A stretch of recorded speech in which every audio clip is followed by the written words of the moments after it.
बहुत पुरानी बात है। मगध राज्य में एक सोनापुर नाम का गांव था। उस गांव के लोग शाम होते ही अपने घरों में आ जाते थे और सुबह होने से पहले कोई भी घर के बाहर कदम भी नहीं रखता था। इसका कारण डाकू अंगुलीमाल था।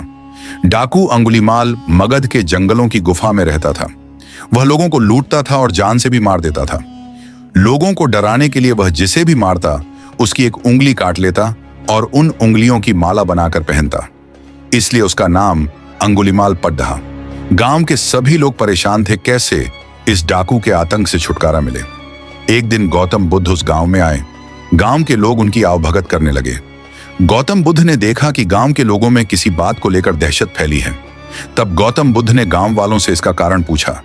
ये सुनते ही गांव वालों ने अंगुलीमाल के आतंक का पूरा किस्सा उन्हें सुनाया।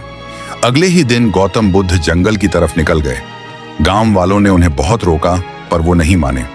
बुद्ध को आते देख अंगुलीमाल हाथों में तलवार लेकर खड़ा हो गया, पर बुद्ध उसकी गुफा के सामने से निकल गए।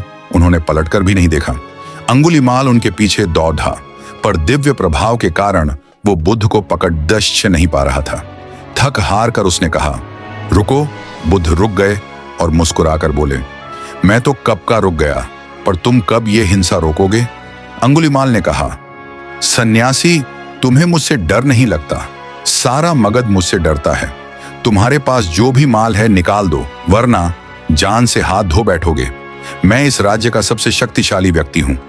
बुद्ध जरा भी नहीं घबराए और बोले, मैं ये कैसे मान लूं कि तुम ही इस राज्य के सबसे शक्तिशाली इंसान हो? तुम्हें यह साबित करके दिखाना होगा। अंगुलीमाल बोला, बताओ कैसे साबित करना होगा? बुद्ध ने कहा, तुम उस पेड़ डीडीएच से 10 पत्तियां तोड़ डिडाच कर लाओ। अंगुलीमाल ने कहा, बस इतनी सी बात? मैं तो पूरा पेड़ उखाड़ सकता हूं। अंगुलीमाल ने 10 पत्तियां तोड़ कर ला दी। बुद्ध ने कहा, अब इन पत्तियों को वापस पेड़ पर जाकर लगा दो। अंगुलीमाल ने हैरान होकर कहा, टूटे हुए पत्ते कहीं वापस लगते हैं क्या? तो बुद्ध बोले, जब तुम इतनी छोटी सी चीज को वापस नहीं जोड़ सकते तो तुम सबसे शक्तिशाली कैसे हुए? यदि तुम किसी चीज को जोड़ नहीं सकते तो कम से कम उसे तोड़ो मत। यदि किसी को जीवन नहीं दे सकते तो उसे मृत्यु देने का भी तुम्हें कोई अधिकार नहीं है। यह सुनकर अंगुलीमाल को अपनी गलती का एहसास हो गया और वह बुद्ध का शिष्य बन गया और उसी गांव में रहकर लोगों की सेवा करने लगा। आगे चलकर यही अंगुलीमाल बहुत बद्धा सन्यासी बना और अहिंसा के नाम से प्रसिद्ध हुआ। इस कहानी से हमें यह शिक्षा मिलती है कि कोई भी इंसान कितना ही बुरा क्यों ना हो, वह बदल सकता है।